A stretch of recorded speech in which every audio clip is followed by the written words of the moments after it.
www.gundam.tk presents O-Riser. Hey again everybody, and welcome to a review, this time of the 1/100th O-Riser from the anime Double O Gundam. From the Double O anime, this is the 12th in the series, and it sells for, you can see here, 1,600 yen, so you can call that $16 US, depending on whatever the exchange rate is. What is the O-Riser? Well, simply put, it's a mid-season add-on for the Double O Gundam. So simply put, it's a fighter jet that can function and attack on its own, but in addition to that, it can become a extra weapon system that you slap on to the back of the Double O Gundam. Now, these two kits are also sold together, and if you buy them together, then you get an extra, a special Celestial Beings clear green base. But for anybody like me who bought the Double O Gundam early, before we knew what the O-Riser was, you might want to pick this up separate if you want to do the power-up. A quick tour around the box shows how simple this model really is. There's a front view of it in jet mode, a bottom view, and then something that you can do is if you look on the side of the wings here, you can add the GN shields from the Double O Gundam onto the side.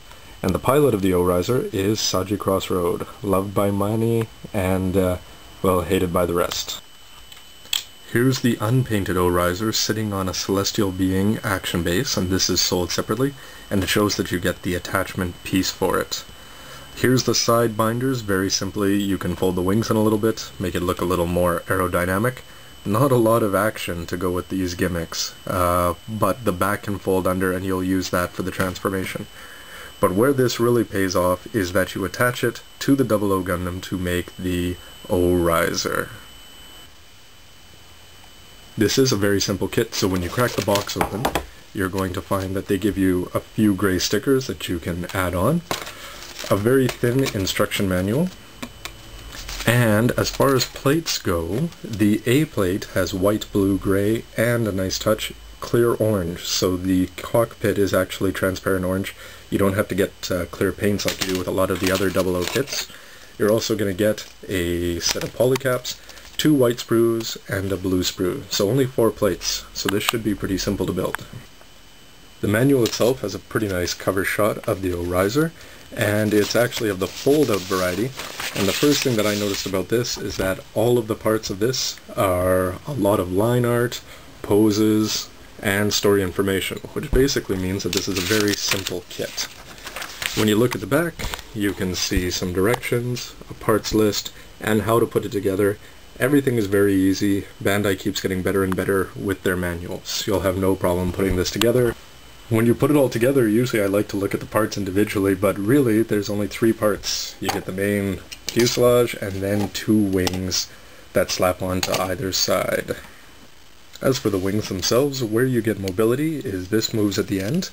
These 2 pieces on the side can bend in about that much, and these blue pieces can also bend out to about there.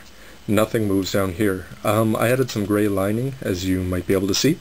In the back, this is to attach itself onto the fuselage, but if you want to put it onto the O-Riser, then you actually bend it down and use this to put it over just beside the GN drive. For the main body itself, what you have is effectively just the middle section of a jet, and really there's hardly any mobility. Nothing moves here. But in the back, this slides out and then bends down, and this also bends down, and basically this is going to strap on to the back of Double O Gundam's back just like this. The only other point of mobility is that this blue part here can move. To put this together, it's very, very simple. Just make sure that you've got this lined up in the same way, and click both of the wings onto the body, and you have the O-Riser. Here's your fly pasts, and the side, and an undershot, and why don't we just barrel roll out of here. Already some of the things that I like about this is I think it actually looks pretty sharp.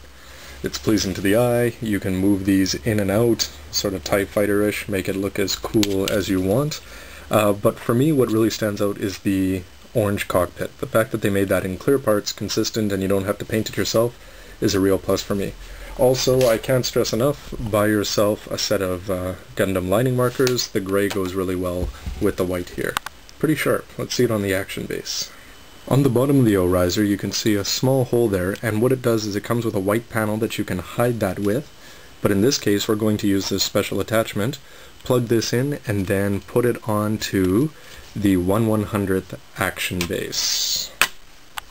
This is the kind of effect that you're going to get. Looks pretty sharp, I'd say. An undershot.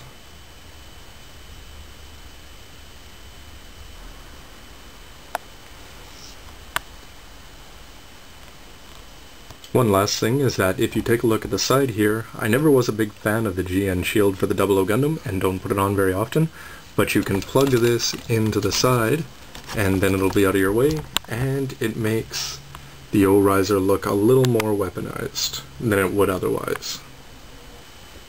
I guess the question is the O-riser worth buying on its own? And if you're a fan of jets or other kind of military vehicles, yeah, it's pretty cool. It doesn't really fit the Gundam theme outside of the Super Gundam, but the real reason that most people I think are going to buy that is to combine it with the 00 Gundam to make the 00 Riser. So why not check out that review, as always, at www.gundam.tk. Thanks for checking this out, everybody.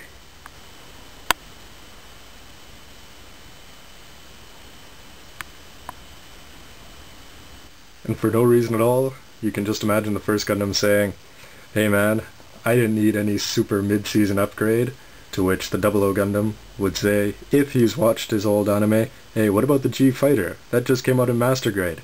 And the original Gundam would say, "Oh yeah, I did need an upgrade. Okay, carry on."